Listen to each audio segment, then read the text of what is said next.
My name is Ethan Statham, and I'm a student at Post-8 Middle School and an active scout in Delaware. Today, I'd like to talk to you about the orienteering trail located at Post-8, Allen Freer, and Charlton schools.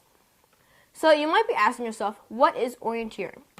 Orienteering is a process of moving through different terrain using a map, compass, and your understanding of how they work. This is like the difference between drawing and tracing. With drawing, you actually learn the subject, but with tracing, you're just following directions. Orienteering can help people by getting them to notice the real world around them and not just looking at pixels on a screen. More research is proving that spending too much time on screens can result in causing problems with health, relationships, and attention spans. What is a topographic map? I have one right here. A topographic map represents objects from the physical world in 2 dimensions. What makes it different from other maps is the wavy lines, like this one right here. These show changes in the height or elevation. The farther apart the lines, the more flat the land appears. The very uneven ground would show lines that are very close together. Our course at the schools are pretty flat, like most of Delaware, so the lines are far apart. What is a compass? A compass is a tool that uses a magnetic needle to point towards the magnetic north and south parts of Earth. Many compasses are made with details to show degrees of movement that can help someone navigate from one place to another. So, here are the sign markers that you will see across our course. You will aim for these signs or markers. The size may change, but each one has a couple of things, including an explanation, right here, the CR and Scout logos, the marker number, a QR code, and a letter to be written on your scorecard. The easy course has 8 of these sign markers, while the advanced course has 12. So, as you move from sign marker to marker, you'll want to have a scorecard like this. Your teacher will have one for you, and it can also be downloaded by following the QR code on any of the sign markers. Use the card to record your name and date. The card will have a tip or clue for each of the sign markers along the trail, like these. Write the letter for each marker you visit. Keep track of the starting and finishing times of the course. Orienteering clubs help individuals keep track of their times and compete with others. So, about the QR code. This is the QR code on each sign or marker. It will take you to the community section of the CR District webpage and allow you to download important information about the orienteering course, such as the scorecards, maps, and printed sets of orienteering directions.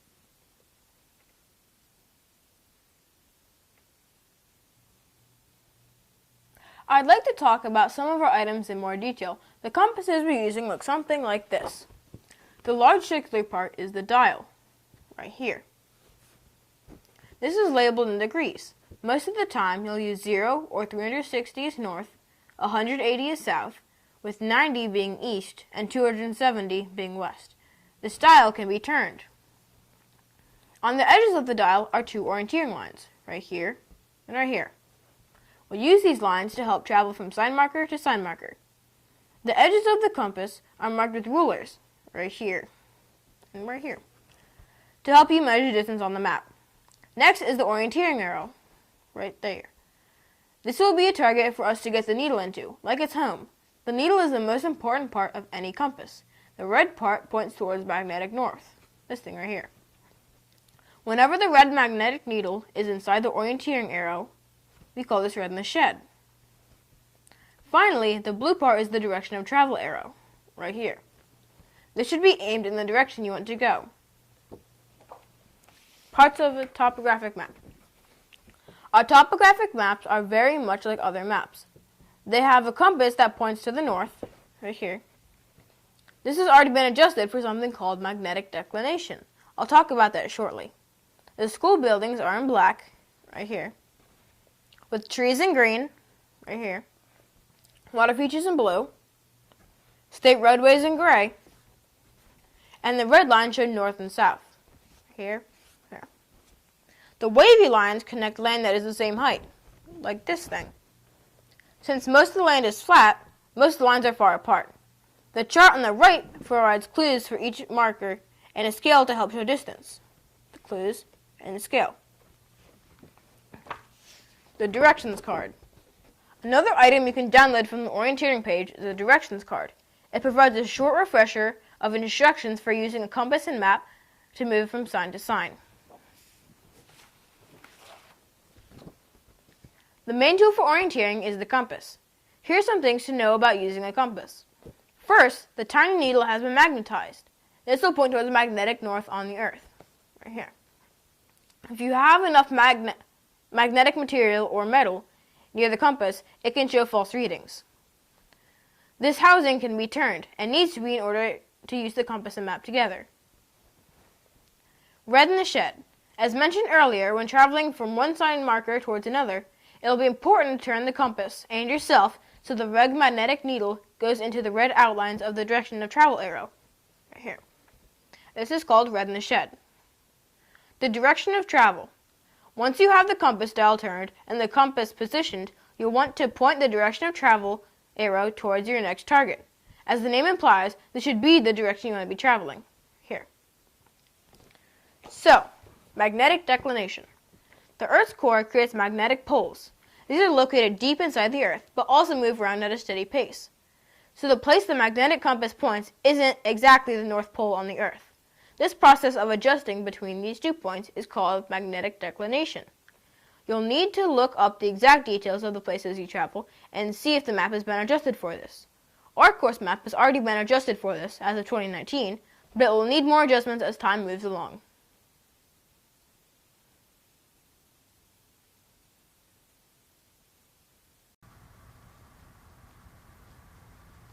Alright, so we're at the outdoor classroom right now, and we are at the first marker for the easy course, and the advanced course is over there. So right now, I'm looking at the sign. It says that P is the letter for it. So we're going to write that down on our scorecard.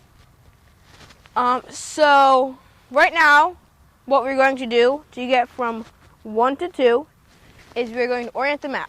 Now we're going to do this to make sure that the things that on the map line up with everything in the real world. Orienting the map and compass.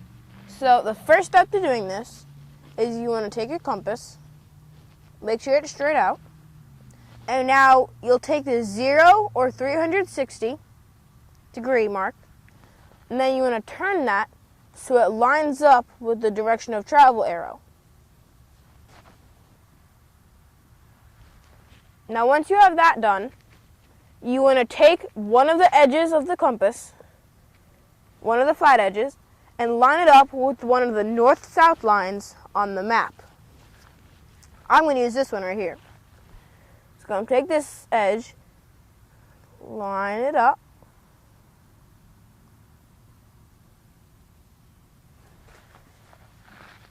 so it's lined up like that. Now, the next step is to take the map and compass and turn them all together until the needle is in the orienteering arrow.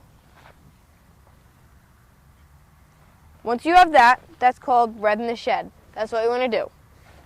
Now that that is done, we know that the map and compass are all oriented because north and north both match up. So, now that we have our map and compass oriented, we're going to try and get from marker 1 to marker 2. So, the first thing you want to do is take the edge of your compass and line up 1 and 2. Try and get near the middle. Now, that gave me about 2.2 centimeters. So we're going to take that and line it up near the scale, right here. Oh. So that 2.2 centimeters looks like it'll give me about 110 feet. So we want to remember that for later. So now what we want to do is you want to take the edge of the compass, line up between 1 and 2 again, and make sure that the direction of travel arrow is pointing from marker 1 to marker 2. Now that we have that, we take the dial and turn it so that the two lines right here are parallel with the north-south lines. So now that we have that, we want to take our compass and lift it up.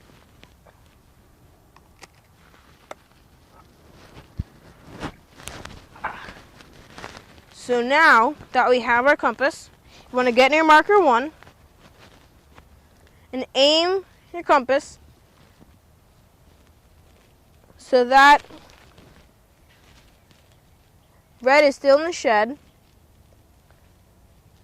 So that is saying that I should go about this direction.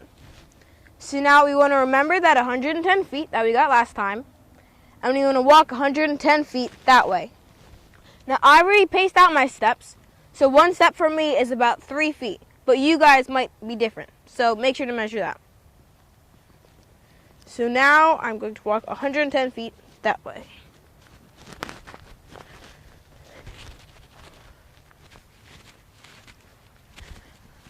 Alright, 110. So the marker's right here. So now is when we are going to use our scorecard. So E1 was going to be P, because we saw that over there. E2 says A right there, so it's going to be A. And we should also have our name and date and start time. So after this, we are going to repeat the process of getting from E1 to E2 until E8. After we have E8 done, we're going to record our end time, and then we could compare scores with our other friends.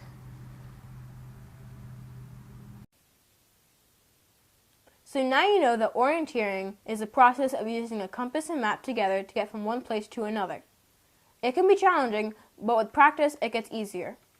Individuals and groups can take this to the next level by contacting larger orienteering groups, such as Orienteering USA.